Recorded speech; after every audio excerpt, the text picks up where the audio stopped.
Thank you. Thank you very much. And I will answer your question. The very first question you asked. I would say that you asked me to explain to fellow principal officers what motivates, what drives the level of consistency is the promise of Elohim. I will take you back to what David Ben-Gurion said, the very first Prime Minister of Israel. What he said when they asked him at the floor of the United Nations what propels him to create, or should I say, to facilitate the coming of the state of Israel. He said it is the promise of God in the Holy Book. You call it the Bible, we call it the Torah. That was what David Ben-Gurion, they asked him, why are you doing what you're doing? He said it is because he is standing on the promise of the Almighty Creator of the universe, that Israel must come. And on the same, should I say, pronouncement, I anchor my very firm belief in the coming of Biafra. I told you before that I read a book, or should I say a pamphlet, 1985 Ajoko lecture, delivered by Professor Donatusi Benwoga. I was traveling from Umuahia to Owerri. I was in a highest bus, and I was reading that very pamphlet. I'm not going to tell you how, of course, you can work out how old I was in 1985. I think I then barely turned between 17 and 18 years of age. I read that very pamphlet, and it had a very profound effect on me. In that very lecture that Professor Donatusi Benwoga delivered, in that man, in one paragraph, summarized what was happening to us as a people, because every 1 kilometer was a checkpoint. Extortion, harassment, intimidation, and from childhood, I never wanted anybody to be maltreated. I hate it. I hate injustice from childhood. And what we are doing today, what I'm doing today, is a manifestation of that very orientation that I had. You know, in my house, we used to have a lot of helpers, you know, either people from my mother's side or people from my father's side that will come to help, you know, as house helper, you know, help, all the rest of it. I had one. He's now in Igwot, and I'm sure he's listening to this very day. His name is Emmanuel. Roughly about the same age as me, he came from my mother's side to help us in our house. We had a very huge household, so to help with the chores. We went to fetch water together. We ate from the same pot. We wear the same clothes. Sometimes we exchange clothes. During holiday time, I would go to his house for holidays. He was not serving me. I wasn't serving him, because I did not believe that another person's child should come to serve another person's child. I don't believe in that. Even at that very small, early age, I believed in the equality of all men and women before God Almighty in heaven. I hated injustice. I read a lot of books. At the age of 12, I read George Orwell's Animal Farm, where some animals were bigger or greater than the others. I hated it. And at the age of 12 years old, I despised communism and socialism. At the age of 12, can you believe that? At the age of 12, I hated communism. Of course, I was at Government College Umuahia, where we were encouraged to read. And we read George Orwell's Animal Farm in class 2.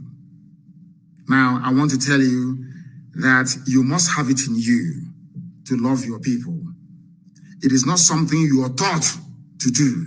You must have it inside you to love and to serve your people. If you are living in India, and India is doing very well, people are living in Malaysia, living across the whole of Southeast Asia, and that those countries are doing very well. If you want to live there without replicating those things back home, that is making you to enjoy life in those places, that means you're an evil person you shouldn't serve. Allow me to repeat. If you travel to America, you travel to Europe, you see skyscrapers, you see wonderful roads, you see beautiful bridges and beautiful houses, you fail to bring it back, or you fail to think, how can I take these things back to Zombe? That means you are not cut out to serve your people. Because as a servant of your people, anywhere you see something good, you want to bring it back to your own people. Therefore, those who are called into service, are those who are naturally made and built for this very calling. But it is very, very, I understand what you're saying is very difficult. Sometimes it's very hard. Our people can be very, very frustrating. Do not look at people. Look at the end goal. Always focus on the objective: freedom, freedom, freedom for everybody.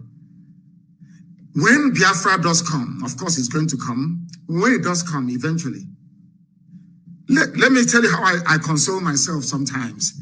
Look at the way we revere, we love, and we venerate Ojukwu. And he did not get us Biafra. Look at the way we love and venerate Timothy Onwatuegwu and all those that fought. Imagine the love we have for Colonel Achuzie and all the rest of them. The love we have for Mwobosi and all the rest of them. Remember the love we have for the lives of Madiebo and all the rest of them. Did they get Biafra for us? The answer is no. Now imagine what will happen to your name when Biafra comes. Forever, you see the way that the Bible till today, have you forgotten about Moses, Joshua, Caleb? Have you forgotten them? You have not. These are people that fought and released Israel, the children of God, to inhabit the land that God gave to them. Till today, we remember them. Let me tell you the truth, honestly, before heaven and this earth, anybody who is part of this very movement, from the highest to the lowest, that it will be a time when your grandchildren will go to school, or your great-grandchildren will go to, they will ask them, was your mom or dad part of IPOB? That will be all you will require in life to succeed. In other words, if you're serving IPOB, if you are in IPOB, you are preparing yourselves for immortality. This flesh may die, but your name will live forever and ever. Because we appreciate. Let me tell you, there is something our people don't know. Despite our stubbornness, our high-headedness, our sometimes very difficult way of understanding each other or doing things, our people are very, very appreciative of those that serve them in truth and in every honesty. That is who we are. Our people never forget those that serve them honestly and diligently. The same way we remember Mbakwe till today. Who is going to forget Dr. Michael Opara? It's impossible. That is who we are. We never forget those that serve us in truth. We know that Opara served us in truth and in every honesty. He built our land. We know that Mbakwe came, exactly what I told you before. What is it that Opara and Mbakwe have in common? They went abroad, they saw good things abroad, and they brought it back home. Why do you think that Malaysia is developed? If you're a minister in Malaysia, you travel abroad, you didn't bring back any idea, they will sack you. That means your trip abroad is a waste. What did you learn? Bring it back here. Let us replicate it. What you're doing and other principal officers all over the world is building up what I call an identity of immortality. Forever and ever, your lineage, your children will be remembered and celebrated. Can you imagine if today somebody were to come to you to say, I am from the lineage of Joshua, or from the lineage of Moses? I'm sure even if you're sitting there, you stand up to greet them. Something that money can never buy.